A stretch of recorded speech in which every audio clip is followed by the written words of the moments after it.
എല്ലാവർക്കും നമസ്കാരം. നമ്മളിന്ന് സംസാരിക്കാൻ പോകുന്നത് ഒരു കലാപത്തെക്കുറിച്ചാണ്. അതെ, നിങ്ങൾ കേട്ടത് ശരിയാണ്. ഒരു കലാപം. സന്തോഷത്തിനു വേണ്ടിയുള്ള ഒരു കലാപം. കാരണം ഒന്ന് ഓർത്തു നോക്കൂ, നിങ്ങളുടെ സന്തോഷം ആരെങ്കിലും ദാനമായി തരേണ്ട ഒന്നാണോ? അല്ല, അത് നിങ്ങളുടെ ജന്മാവകാശമാണ്. പക്ഷേ ആ അവകാശം തിരിച്ചു പിടിക്കാൻ ഇന്നിപ്പോൾ ഒരു വിപ്ലവം തന്നെ വേണ്ടി വന്നിരിക്കുന്നു. അപ്പം നമുക്ക് നേരെ വിഷയത്തിലേക്ക് കടക്കാം. ഞാനൊരു ചോദ്യം ചോദിക്കട്ടെ. നിങ്ങളുടെ സന്തോഷം എപ്പോഴും അടുത്ത സ്റ്റോപ്പിലാണോ? അതായത് ആ പ്രൊമോഷൻ കിട്ടിയാൽ മതി, ഞാൻ ഹാപ്പിയാവും. അല്ലെങ്കിൽ ആ കടയൊക്കെ ഒന്ന് തീർന്നാൽ എനിക്ക് സമാധാനമായി ജീവിക്കാം. ഒന്ന് കല്യാണം കഴിഞ്ഞാൽ പിന്നെ ലൈഫ് സെറ്റാണ്, സന്തോഷം മാത്രം. ഇങ്ങനെ ഈ കണ്ടീഷനുകളുടെ ലിസ്റ്റ് അങ്ങ് നീണ്ടുപോവില്ലേ? സത്യം പറഞ്ഞാൽ ഇത് അവസാനിക്കുന്നേയില്ല. അപ്പോൾ ആരാണ് നമ്മളെക്കൊണ്ടിങ്ങനെ ചിന്തിപ്പിക്കുന്നത്? എന്താണ് ഈ സിസ്റ്റം? അപ്പോൾ നമുക്ക് ആദ്യത്തെ ഭാഗത്തിലേക്ക് കടക്കാം. സെക്ഷൻ 1, ബന്ധനത്തിലായ സന്തോഷം. ശരിക്കും പറഞ്ഞാൽ നമ്മൾ അറിയാതെ തന്നെ പെട്ടുപോയ ഒരു കെണിയെക്കുറിച്ചാണ് നമ്മളിവിടെ മനസ്സിലാക്കാൻ പോകുന്നത്. ഒന്ന് ആലോചിച്ചു നോക്കൂ, ഈ നിമിഷത്തിൽ ഇപ്പോൾ തന്നെ സന്തോഷമായിരിക്കാനുള്ള നമ്മുടെ അനുവാദം പോലും കവർന്നെടുക്കുന്ന ഒരു കെണി. സത്യം ഇതാണ്, നിങ്ങളൊരു സിസ്റ്റത്തിന്റെ ഇരയാണ്. നമ്മളെല്ലാവരും ഒരു തരത്തിൽ അല്ലെങ്കിൽ മറ്റൊരു തരത്തിൽ അതിന്റെ ഇരകളാണ്. നിങ്ങളുടെ ഉള്ളിൽ നിന്ന് എപ്പോഴെങ്കിലും ഒരു ചെറിയ സന്തോഷം ഒന്ന് മുളവൊട്ടുമ്പോൾ തന്നെ പുറത്തുനിന്നൊരു ശബ്ദം വരും. ഒരു മിനിറ്റ് നിൽക്ക്, ഇതുകൊണ്ടൊന്നും ആയിട്ടില്ല, ഇനിയും ഒരുപാട് ദൂരം പോകാനുണ്ട്. അങ്ങനെയൊരു ശബ്ദം കേട്ടിട്ടില്ലേ? പിന്നെ നമ്മൾ ആഗ്രഹങ്ങളുടെ ഒരു ചക്രത്തിൽ കടന്ന് കറങ്ങുകയാണ്. ഒന്നിനു പുറകെ ഒന്നായി ഓടിക്കൊണ്ടേയിരിക്കുന്നു. 1,00,000 നേടുമ്പോഴേക്കും അടുത്തത് മുന്നിൽ റെഡിയാണ്. ഇതിനിടയിൽ സന്തോഷം മാത്രം, അതൊരു മരീചിക പോലെ നമ്മളിൽ നിന്ന് അകന്നകന്നു പോകും. അപ്പോൾ ഇതാണ് ആ കെണിയുടെ ശരിക്കുള്ള രൂപം. ഈ വാക്കുകളൊന്ന് ശ്രദ്ധിച്ചു കേൾക്കൂ. നിങ്ങളുടെ സന്തോഷം അടുത്ത ഒരു കണ്ടീഷനെ ആശ്രയിച്ചിരിക്കുകയാണെങ്കിൽ നിങ്ങൾ ശരിക്കും സന്തോഷമുള്ള ആളല്ല.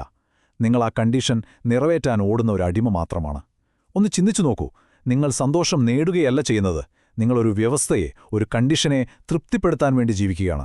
ഇതൊരു ലക്ഷ്യത്തിലേക്കുള്ള യാത്രയല്ല, ഇതൊരു തടവറയാണ്. അപ്പോൾ ആരാണ് ഈ തടവറയുണ്ടാക്കിയത്? ആരാണിതിന്റെ സൂക്ഷിപ്പുകാർ? നമ്മുടെ ഈ ഒരു അസംതൃപ്തി, ഈ സന്തോഷമില്ലായ്മ, ഇതുകൊണ്ട് ആർക്കെങ്കിലും ലാഭമുണ്ടോ? തീർച്ചയായും ഉണ്ട്. അതാണ് നമ്മുടെ അടുത്ത സെക്ഷൻ. സെക്ഷൻ 2, നിങ്ങളുടെ ദുഃഖം അവരുടെ ലാഭം. ഈ സിസ്റ്റത്തിന് പിന്നിൽ ആരാണെന്ന് നമുക്ക് നോക്കാം. ഇതാണ് ആ പച്ചയായ സത്യം. നമ്മുടെ സന്തോഷമില്ലായ്മയാണ് മാർക്കറ്റിന്റെ ഏറ്റവും വലിയ ബിസിനസ് മോഡൽ. കാരണം വളരെ സിമ്പിളാണ്. തൃപ്തിയില്ലാത്ത ഒരാൾ എപ്പോഴും എന്തെങ്കിലും വാങ്ങിക്കൊണ്ടേയിരിക്കും, അല്ലേ? അതായത് നിങ്ങളുടെ ദുഃഖമാണ് അവരുടെ ലാഭം. നിങ്ങൾ സന്തോഷം കിട്ടുമെന്ന് കരുതി എന്തെങ്കിലും വാങ്ങുമ്പോൾ അവർ നിങ്ങൾക്ക് തരുന്നത് സന്തോഷമൊന്നുമല്ല, പകരം ആ ദുരിതത്തിൽ നിന്നുള്ള ഒരു താൽക്കാലിക ആശ്വാസം മാത്രം, ഒരു മിഥ്യാബോധം. ഈ ആശയം എത്രത്തോളം പവർഫുൾ ആണെന്ന് നോക്കൂ. മാർക്കറ്റ് നിങ്ങൾക്ക് സന്തോഷം വിൽക്കുന്നില്ല, അത് ദുരിതത്തിൽ നിന്നുള്ള മോചനത്തിന്റെ ഒരു മിഥ്യാബോധമാണ് വിൽക്കുന്നത്, ആ ഒരു എല്യൂഷൻ. പക്ഷേ ആ എല്യൂഷൻ ഒരിക്കലും പൂർണ്ണമാവില്ല. ഒരു പുതിയ ഫോൺ വാങ്ങുമ്പോൾ അല്ലെങ്കിൽ ഒരു ഡ്രസ്സ് വാങ്ങുമ്പോൾ കിട്ടുന്ന ആ ഒരു ഹൈപ്പ്, അതങ്ങ് മാറുമ്പോൾ എന്ത് സംഭവിക്കും? ആ സിസ്റ്റം നമ്മളെ അടുത്ത അസംതൃപ്തിയിലേക്ക് പതുക്കെ തള്ളിവിടും. ഈ സൈക്കിൾ ഇങ്ങനെ തുടർന്നുകൊണ്ടേയിരിക്കും. ഓക്കെ, അപ്പോൾ ഈ കാണാച്ചരടുകളിൽ നിന്നൊക്കെ പുറത്തുവരാൻ എന്തെങ്കിലും വഴിയുണ്ടോ? തീർച്ചയായുമുണ്ട്. അതാണ് നമ്മുടെ മൂന്നാമത്തെ ഭാഗം, സെക്ഷൻ 3, ഉള്ളിൽ നിന്നുള്ള കലാപം. ഇത് നമ്മൾ പ്രശ്നം തിരിച്ചറിഞ്ഞ് സങ്കടപ്പെട്ടിരിക്കാനുള്ള സമയമല്ല, മറിച്ച് ഇതിനൊരു പരിഹാരമുണ്ടെന്ന് നമ്മുടെ ഉള്ളിൽ നിന്ന് തന്നെ പ്രഖ്യാപിക്കാനുള്ള സമയമാണ്. ഇനി മതി, വെറും 2 വാക്കുകൾ. പക്ഷേ ഈ ഒരൊറ്റ തീരുമാനത്തിലാണ് ആ വിപ്ലവം തുടങ്ങുന്നത്. എന്റെ സന്തോഷത്തിന്റെ റിമോട്ട് കൺട്രോൾ ഇനി മറ്റാരുടെ കയ്യിലും ഞാൻ കൊടുക്കില്ല എന്നൊരു ഉറച്ച തീരുമാനം.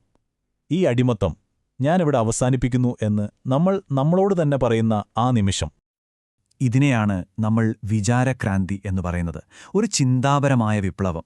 അതായത് സന്തോഷിക്കാൻ വേണ്ടി പുറത്തുള്ള എന്തിനെയെങ്കിലും, ഒരു ജോലിയെയോ പണത്തെയോ മറ്റൊരാളെയോ ആശ്രയിക്കുന്നത് ഞാനിതാ നിർത്തുന്നു എന്ന ഒരു പ്രഖ്യാപനം. യഥാർത്ഥ സന്തോഷം എന്ന് പറയുന്നത് പുറത്തുനിന്ന് വാങ്ങാൻ കിട്ടുന്ന ഒന്നല്ല, അത് ഈ നിമിഷത്തിൽ നമ്മുടെ ഉള്ളിൽ നിന്ന് നമ്മൾ സ്വയം ഉണ്ടാക്കിയെടുക്കേണ്ട ഒന്നാണ്. അതാണ് യഥാർത്ഥ സ്വാതന്ത്ര്യം. ഇതൊന്ന് എപ്പോഴും ഓർത്തുവെച്ചോളൂ. യഥാർത്ഥ ആനന്ദം, അതിന്റെ പ്രഖ്യാപനം വരുന്നത് ഉള്ളിൽ നിന്നാണ്. കമ്പോളത്തിൽ നിന്ന് നമ്മൾ കാശ് കൊടുത്തു വാങ്ങുന്ന സന്തോഷമുണ്ടല്ലോ, അത് ആ ബില്ലടക്കുന്നതോടെ തീരും. അത്രയുള്ളൂ അതിന്റെ ആയുസ്. പക്ഷെ നമ്മുടെ ഉള്ളിൽ നിന്ന് നമ്മൾ കണ്ടെത്തുന്ന ആ സന്തോഷമുണ്ടല്ലോ, അത് ശാശ്വതമാണ്. അതിന് വിലയിടാൻ ഈ ലോകത്ത് ആർക്കും കഴിയില്ല. ശരി, ഈ പറയുന്ന ആന്തരിക വിപ്ലവമൊക്കെ കൊള്ളാം. പക്ഷെ ഇതെങ്ങനെ നമ്മുടെ ജീവിതത്തിൽ പ്രാവർത്തികമാക്കും, അല്ലേ?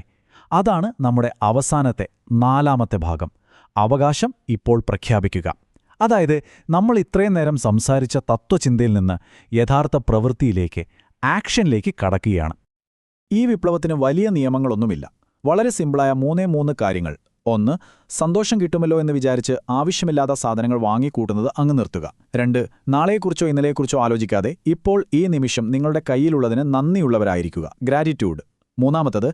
സന്തോഷിക്കാനുള്ള എല്ലാ കണ്ടീഷനുകളും, അതുണ്ടെങ്കിലേ സന്തോഷിക്കൂ, ഇതുണ്ടെങ്കിലേ സന്തോഷിക്കൂ എന്നൊക്കെയുള്ള എല്ലാ നിബന്ധനകളെയും മനസ്സുകൊണ്ടങ്ങ് തകർത്ത് കളയുക. കാരണം സന്തോഷിക്കാൻ നമുക്ക് ഒരു കാരണത്തിൻ്റെയും ആവശ്യമില്ല. സന്തോഷം നമ്മുടെ ജന്മാവകാശമാണ്, നമ്മുടെ യഥാർത്ഥ സ്വഭാവമാണ്.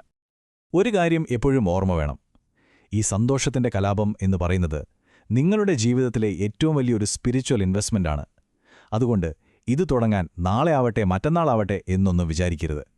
ഇന്ന് ഈ നിമിഷം തന്നെ അതിന് അവകാശവാദം ഉന്നയിക്കുക. എന്നിട്ട് ഈ ലോകത്തോട് ഉറക്കെ പറയുക, ഞാൻ വിൽക്കാനുള്ളൊരു ചരക്കല്ല എന്ന്. അപ്പോ ഈ വിപ്ലവത്തിൽ നിങ്ങൾ ഒറ്റയ്ക്കാണെന്ന് കരുതരുത്. നിങ്ങളും ഈ യാത്രയുടെ ഭാഗമാകാൻ തയ്യാറാണെങ്കിൽ നിങ്ങളുടെ ആ തീരുമാനം ഇപ്പോൾ തന്നെ പ്രഖ്യാപിക്കൂ. താഴെ കമന്റ് ബോക്സിൽ ഇങ്ങനെ ടൈപ്പ് ചെയ്യുക: ഇന്ന് ഞാൻ ഒരു വിപ്ലവം ആരംഭിക്കുന്നു. നമുക്കൊരുമിച്ച് ഈ മാറ്റം ആഘോഷിക്കാം.